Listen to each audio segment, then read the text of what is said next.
తులారాశి వారికి 21వ తారీఖు ఫిబ్రవరి నెల 2025 నుండి 28వ తారీఖు ఫిబ్రవరి నెల 2025 వరకు గోచార ఫలితాలు ఏ విధంగా ఉన్నాయో తెలుసుకునేటువంటి ప్రయత్నం చేద్దాము. ఇక్కడ పంచమ స్థానంలో అంటే తులారాశి వారికి పంచమ స్థానంలో బుధ రవి శని 3 గ్రహాల యొక్క సంచారం జరుగుతున్నదండి. అలాగే షష్టమ స్థానంలో శుక్ర రాహువుల యొక్క సంచారం జరుగుతున్నది. అలాగే అష్టమ స్థానంలో గురువు యొక్క సంచారం జరుగుతున్నది. కుజుని యొక్క సంచారము అష్టమ నవమ స్థానాలలో సంచారం జరుగుతున్నదండి. ఇకపోతే వ్యయ స్థానంలో కేతు యొక్క సంచారం జరుగుతున్నది. కాబట్టి ఇక్కడ తులారాశి వారికి చెప్పాలి అంటే శని యొక్క అనుగ్రహం లేదు, శని యొక్క అనుగ్రహం కనిపించటం లేదు. ఒక్క శుక్రగ్రహము మాత్రమే అనుకూలంగా కనిపిస్తోందండి. శని యొక్క అనుగ్రహం లేదు.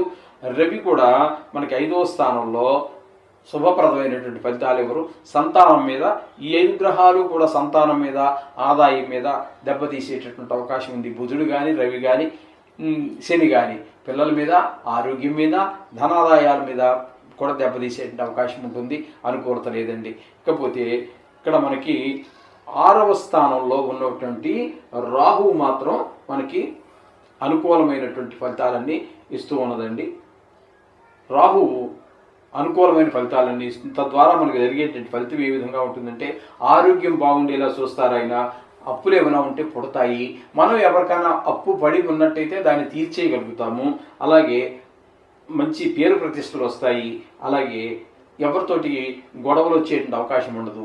మీకు ఇప్పటి వరకు శత్రువులుగా మసిలినటువంటి వారు మెలిగినటువంటి వారు ఇప్పుడు మిత్రులుగా మారేటువంటి అవకాశం స్పష్టంగా గోచరిస్తూ ఉంది 6వ స్థానంలో రాహు యొక్క సంచారం వల్ల. ఇకపోతే అష్టమ స్థానంలో గురు యొక్క సంచారం గురు బలం లేనట్టుగానే మనం భావించాలి. ఆదాయ విషయంలో ఆయన అనుకూలత ఉండదండి. ఆయన సహాయ సహకారాలు ఉండవు. అలాగే మన పిల్లల విషయంలో కూడా కొంచెము అనుకూలమైన ప్రభావం ఉండదు. పిల్లలకు కొంచెం చదువు మీద శ్రద్ధ తగ్గటము, ఆటల మీద శ్రద్ధ పెరగటము, ఏవో గాయాలు చేసుకోవటము, లేదా పక్క పిల్లలతో గొడవలు తేవటము, ఇట్లాంటి అవకాశాలు కూడా కొన్ని ఉంటాయి. అలాగే కొంతమందికి అష్టమ స్థానం కాబట్టి కొంత ఇబ్బందికరమైనటువంటి ఆరోగ్య విషయంలో ఇబ్బంది పెట్టేటటువంటి అవకాశం కూడా గురు యొక్క సంచారం వల్ల జరుగుతున్నదండి. ఇక అష్టమ భాగ్యస్థానాల్లో కుజుని యొక్క సంచారం 2 స్థానాల్లోనూ కూడా అనుకూలమైన ఫలితాలు ఏమీ ఇవ్వజాలదండి. పెద్దవారి యొక్క ఆరోగ్య విషయంలో కానివ్వండి, లేదా వాహన సౌఖ్యం కానివ్వండి, ఇట్లాంటి వాటిల్లోనూ.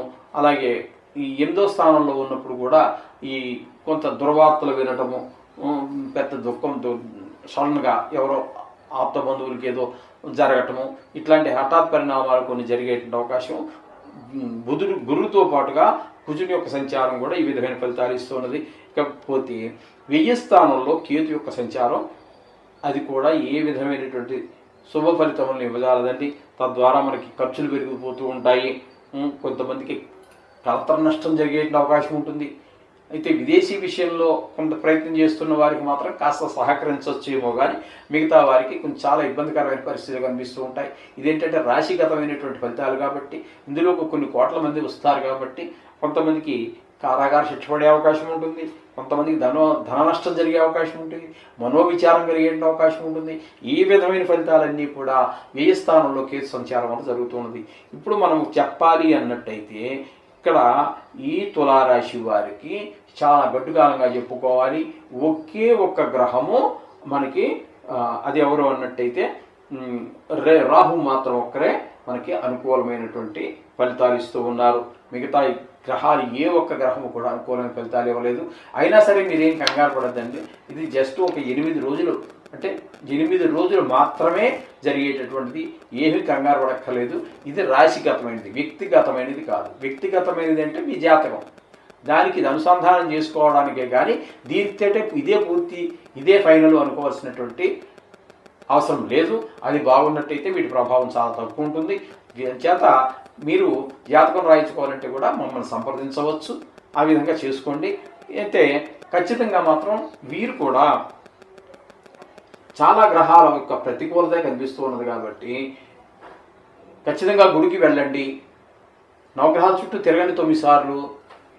నవధాన్యాలు తీసుకోండి, కొద్దిగా 100 గ్రాములో 50 గ్రాములో తీసుకొని నవగ్రహాల చుట్టూ 9 సార్లు తిరిగి వాటి పాదాల దగ్గర ఈ యొక్క నవధాన్యాలను వేసి మనస్ఫూర్తిగా దేవుని ప్రార్థించండి.